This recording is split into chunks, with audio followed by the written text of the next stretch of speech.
저도 현장에 있으면서 그런 애들 꽤 많이 봤거든요. 책 안 읽는데 기본 출발점이 달라요. 초3인데 막 중1 막 이렇게 나와요. 케이스가 두 가지인데 한 경우는 어떤 경우가 있냐면 그 왜냐고 자꾸 물어보는 애들이 있습니다. 이거 왜 이래요? 막 이렇게 아이들이 물론 대부분 또 질문 많은 친구들 많아서 질문이 많은 아이들이 모두가 그러냐 그렇진 않고 그 질문을 가만히 들어보셔야 돼요. 안녕하세요. 육아연구소 이지민 아나운서입니다. 공부머리 독서법의 저자, 독서교육 전문가 최승필 작가님 모셨습니다. 안녕하세요. 안녕하세요.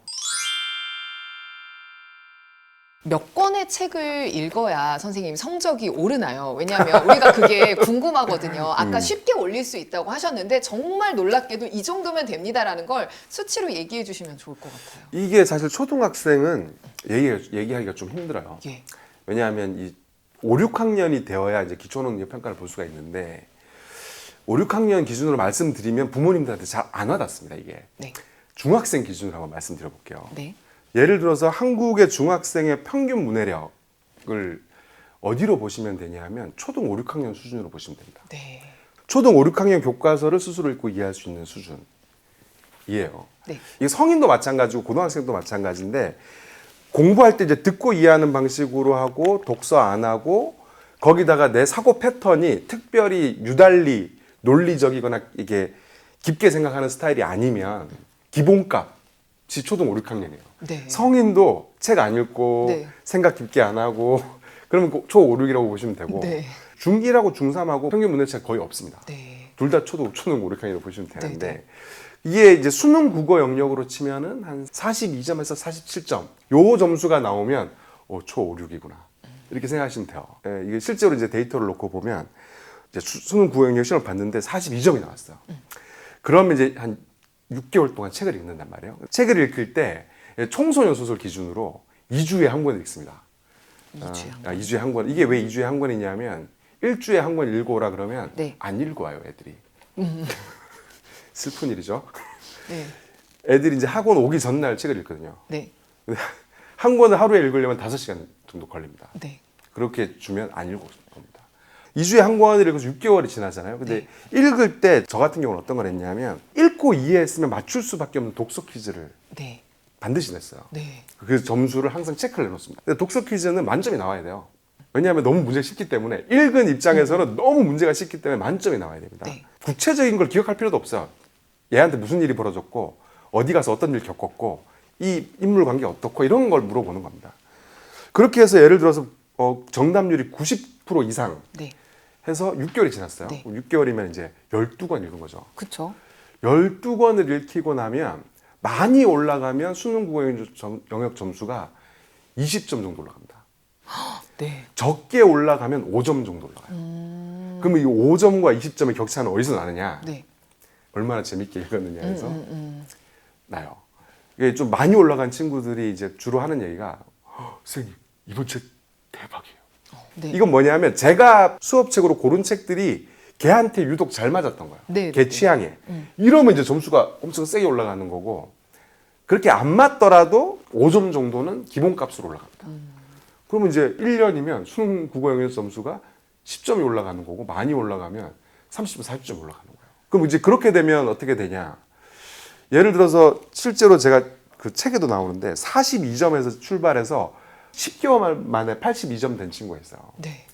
이게 어느 정도 격차냐 하면 초6 수준에서 고등학교 교과서를 읽고 이해할 수 있는 수준으로 바뀐 거예요. 네. 근데 여기에 투여된 시간과 독서의 권수와 독서의 질이라는 것이 생각하시는 것처럼 뭐 대단히 어려운 책이거나 그러니까요. 대단히 뭐 이런 게 아니에요.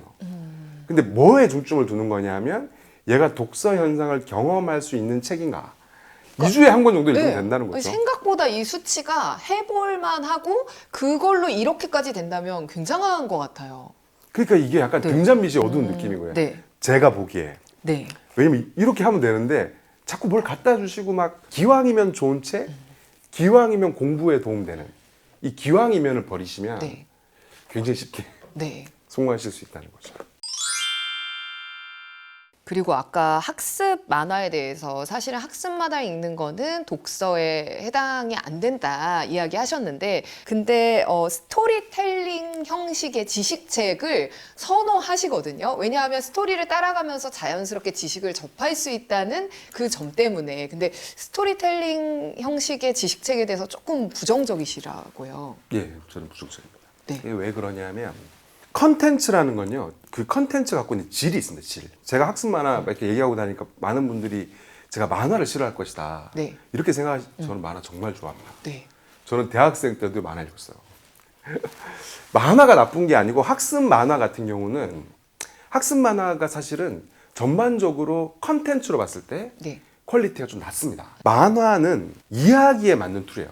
네. 그것도 상상력이 굉장히 발휘되는 이야기에 맞는 툴입니다. 근데 학습 만화는 여기다 뭘 넣는 거냐면 지식을 넣는 거예요. 네. 이러면 이제 어떤 일이 벌어지냐면 플롯을 딴 이야기에서 떠와가지고 거기다 억지로 끼워 넣게 됩니다.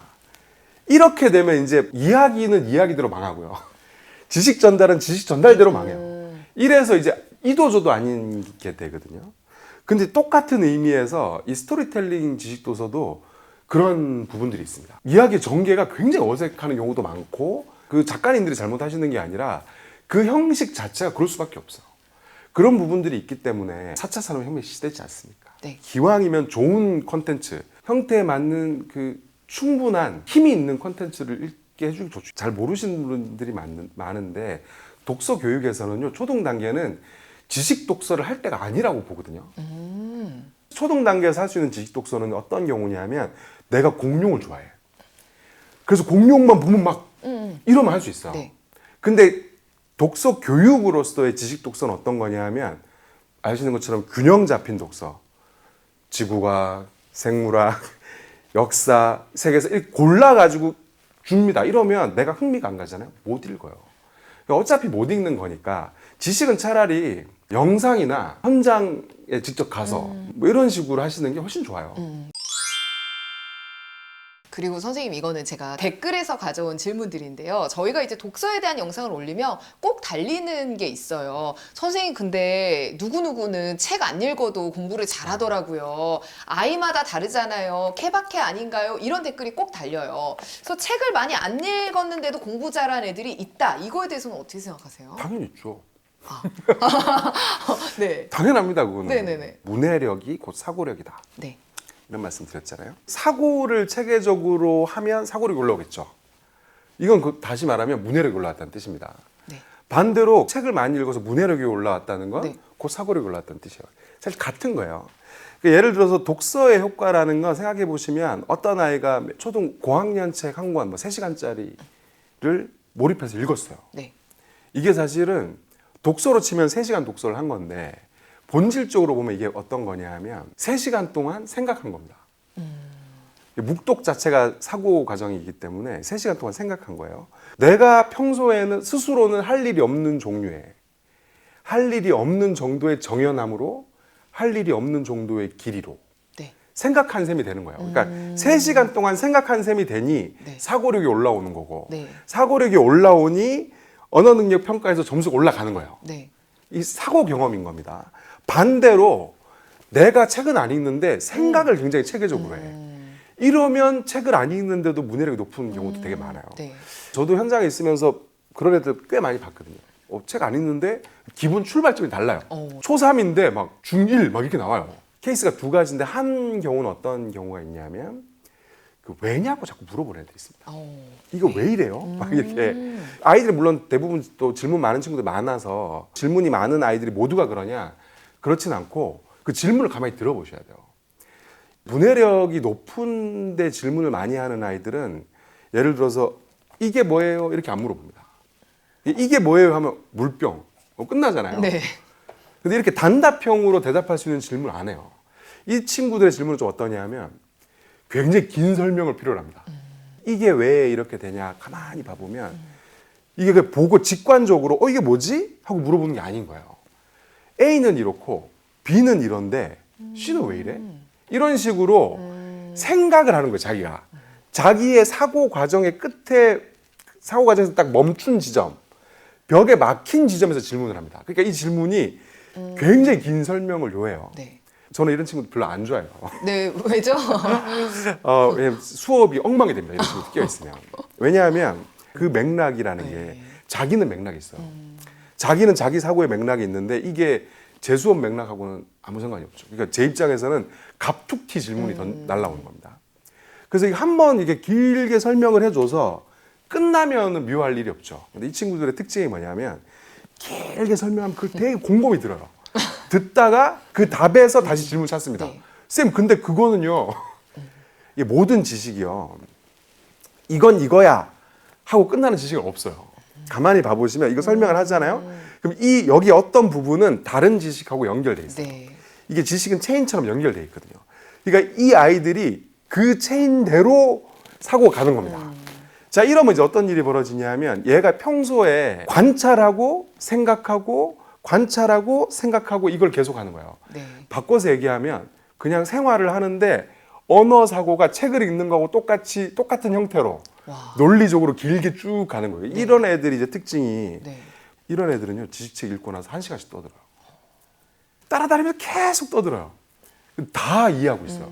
근데 이게 아이의 사고 패턴 자체가 인과관계로 돼 있는 데다가 이 사고의 길이가 길다 보니 이 사고의 길이가 길다는 건 그 정도 길이, 그 정도 논리적 복잡성의 글을 곧 읽고 이해할 수 있다는 뜻이거든요. 아이들이 책을 안 읽었는데 뒤에 가서 명문대 가고 하는 애들 보면 많은 경우가 이 케이스입니다. 네. 두 번째 케이스도 있어요. 이거는 좀 어떤 케이스냐 하면 집요한 친구들이 있어요. 네, 네, 네. 꼼꼼하고 집요한 친구들. 좀 쉽게 이해하실 수 있을 것 같아서 사례로 말씀드리면 중2 여학생이었거든요. 네.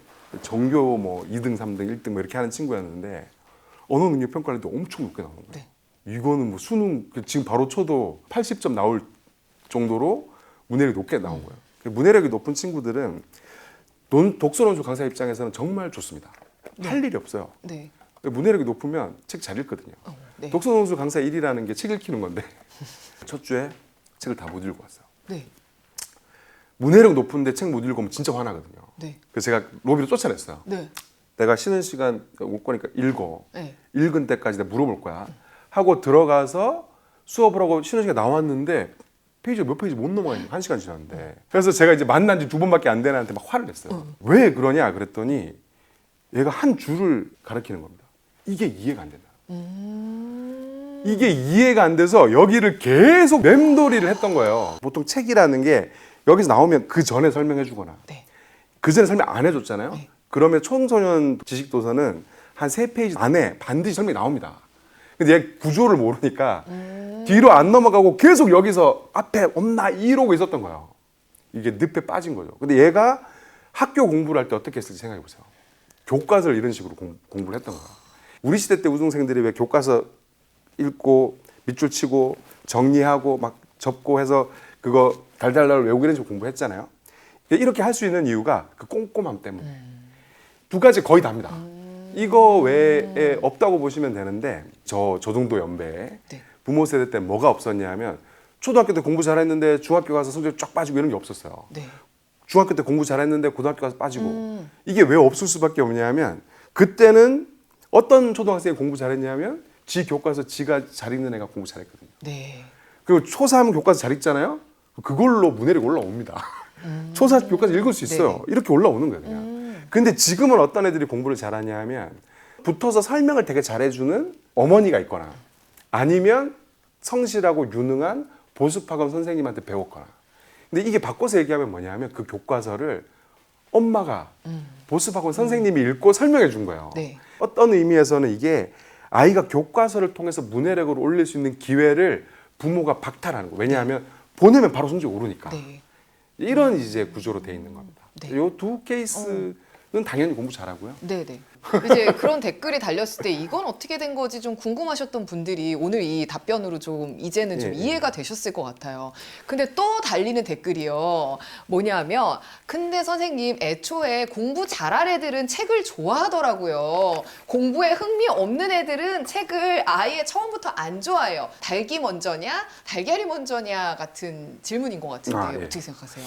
그게 정말 독서 교육 전문가로서 미치고 팔짝을 노르신 건데 저는 이제 서점도 하고 하다 보니까 작가님들 많이 뵙잖아요. 네. 작가님들하고 얘기하다 보면 작가님들 똑같은 얘기를 해요. 네. 왜냐하면 작가님들은 아이들을 많이 만나니까 강연 같은 거 가시면 그런다는 거예요. 부모님들도 그러고 네, 아이들도 그러고 작가님은 원래 그렇게 타고나서 네. 책도 좋아하고 글도 쓰고 하는 거 아니냐. 만나면 서로 막 가슴을 찌 그게 아닌데. 독서가는요 뭘로 태어나냐면 우연히 만난 한 권의 책으로 태어나는 거예요. 만약에 타고나서 책을 잘 읽는다 그러면 저야말로 책을 잘 읽으면 안 돼요. 이 책에 나오지만 제가 정말 초등학교 때 네. 정말 문해력이라고는 1도 없는 열등생이었거든요. 근데 어떻게 독서가 되냐면 한 권 읽으면 재밌네? 이렇게 출발하는 거예요. 그러면 또 재밌는 책 어디 있어? 찾게 되겠죠. 이렇게 해서 가는 거지 혼자 생각하거나 사고가 체계적이거나 교과서를 자기 읽은 애들은 책을 우연히 접하면 책을 좋아하게 됩니다. 당연히. 왜냐면 문해력이 높으니까. 책을 좋아하냐 안 좋아하냐는 내가 읽었을 때 이해가 술술 되잖아요. 그러면 좋아할 수밖에 없어요. 그럼 이런 애들이 책을 좋아하니까 역시 공부 잘하는 애들이 책을 좋아해. 이렇게 보이는 거고 또 책을 좋아해서 많이 읽은 애들은 문해력이 높잖아요. 네. 그럼 공부를 잘하겠죠. 네. 역시 똑똑한 애들이 책을 잘 읽고 이렇게 네, 되는 네. 거고. 근데 사실은 그게 아니라 특히 후자의 경우 책을 잘 읽어서 공부를 잘하게 된 경우는 딴 게 아니고 어느 날 우연히 나한테 맞는 재미있는 책 한 권 만난 거예요. 그냥 재밌네 이거? 딴 것도 재밌는 거 어딨어? 이렇게 해서 읽다 보니 그렇게 된 거예요. 그냥 이거를 이제 자꾸 이제 일만화 시켜버리는 거야. 책 읽어봐야 소용없어요. 네. 그냥 타고나는 거예요. 막 이거는 무슨 얘기냐면 헬스 트레이닝에서 네. 몸 좋은 사람 보고 필요 없어요. 저 몸 다 타고난 거예요. 타고나는 거예요. 이거하고 똑같은 얘기예요. 당연히 문해력이 낮은 상태에서 책을 읽기면 힘들어요. 이거는 이제 출발점의 문제입니다. 특히 성인들이요. 성인들이 책 읽기가 왜 힘드냐면 한국의 평균 문해력이 전반적으로 낮기 때문에 네. 그래서 뭐만 읽게 되냐면 에세이, 자기계발서 이런 걸 읽게 되는 거예요. 왜냐하면 에세이와 자기계발서가 청소년 정도의 문해력으로 읽을 수 있는 성인 도서거든요. 못 읽는 이유는 문해력이 그렇기 때문인 거예요. 네. 그럼 이런 격차 때문에 생기는 일인 거지 그걸 타고나서 갖고 있거나 그렇지는 않습니다. 책에 몰입한다는 게 이런 것일까라고 생각이 들 정도로 오늘 얘기해 주신 거에 제가 정말 몰입을 해서 들었던 것 같아요. 그래서 원래 준비한 질문들을 다 여쭤보지 못했는데도 불구하고 시간이 이제는 다 돼서 작가님 보내드려야 될 것 같고요. 지금 영상 보시면서 오늘 너무 좋았던 내용들 또 궁금한 내용들 댓글로 남겨주시면 다음에 저희가 한 번 더 최승필 작가님 모셔보는 걸로 하겠습니다. 그럼 이제 마지막 질문을 여쭤보려고 하는데요. 이게 육아연구소의 공식 질문이에요. 희망을 묻는 질문이고 인생에서 끝이라고 생각했는데 그게 끝이 아닌 또 다른 시작으로 이어졌던 희망을 본 경험이 있으신지. 제가 이게 사전에 이 질문을 받고 네. 굉장히 고민을 많이 했어요. 네. 왜냐하면 저는 인생을 굉장히 편하게 살아가지고 네. 저는 이제 역사책 읽다가도 느끼는데 이렇게 행운할 수가. 그래도 부모님도 잘 만나가지고 뭐 안 굶고 평탄하게 살아왔어요. 그래서 이 질문을 내가 대답하는 게 맞나 이런 생각이 들었는데 저는 이제 항상 무슨 일이 생겼을 때 그런 생각을 해요. 이 어떤 깜짝 놀랄 만한 네. 뭐 부모님이 아프시다거나 가족들이 편찮다거나 아니면 뭐 일을 할 때 뭐 문제가 생긴다거나 인간관계 문제가 생긴다거나 이럴 때 그게 빠져 있으면 그게 굉장히 큰 일처럼 느껴지잖아요. 그래서 그때 항상 저는 이 일을 두 가지로 분류합니다. 네. 이것이 죽을 일인가, 죽음하고는 상관이 없는 일인가 이렇게 생각해 보는 거죠. 그럼 대부분 죽을 일은 아니잖아요. 자, 이렇게 이 일이 내 목숨이 달린 일인가 아닌 일인가의 관점으로 생각해 보면 이것만으로도 그 일과의 감정적 거리가 생겨요. 객관적 거리가. 그러면 좀 객관적으로 볼 수 있게 되고 거기에 이 정도 이상으로 휘둘리는 일은 없더라고요.